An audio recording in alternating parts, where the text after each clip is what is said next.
আজ দিল্লিতে যান আর্জি করে নির্যাতিতার মা বাবা। সিবিআই ডিরেক্টরের সঙ্গে কথা বলেন তারা। নির্যাতিতার বাবা মা তারা যে দিল্লি গিয়েছিলেন। মৈত্রেয়ী রয়েছেন আমার সঙ্গে। মৈত্রেয়ী, কতক্ষণ তারা ভিতরে ছিলেন, কি কথা হয়েছে? দেখো, আজকে দুপুরবেলা তারা সিবিআই অধিকর্তার সঙ্গে তারা দেখা করতে আসেন। তাদের মূল বক্তব্য ছিল যে সিবিআই তদন্তে তারা যে নাখুশি রয়েছেন সেই বিষয়টাকে সিবিআই অধিকর্তার সামনে তুলে ধরা এবং তারা নিজেদের বিষয়টি তারা জানান এবং সিবিআইয়ের সঙ্গে যে তাদের লোকাল লেভেলে সিবিআইয়ের তরফ থেকে যে তাদের সাথে অসহযোগিতা করা হচ্ছে, তাদের সাথে দীর্ঘদিন তাদের সাথে যোগাযোগ রাখা হয় না, সেই সমস্ত বিষয় রাজ্যে সিবিআই অধিকর্তার কাছে তুলে ধরেন।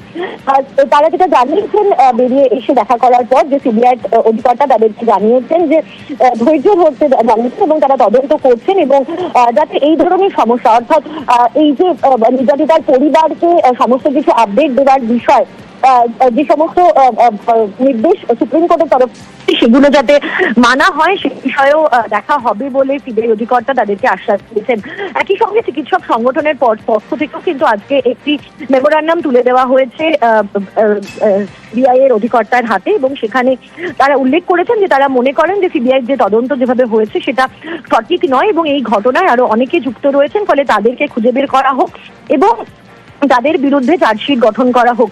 একই সঙ্গে নির্যাতিতার পরিবার, তারা এবং চিকিৎসক সংগঠনের তরফ থেকেও কিন্তু জানিয়ে দেওয়া হয়েছে যে আগামী দিনে তারা হাল ছাড়ছেন না এবং যদি তারা সুরাহা না পান তাহলে এরপর দিল্লি রাজপথে এসে।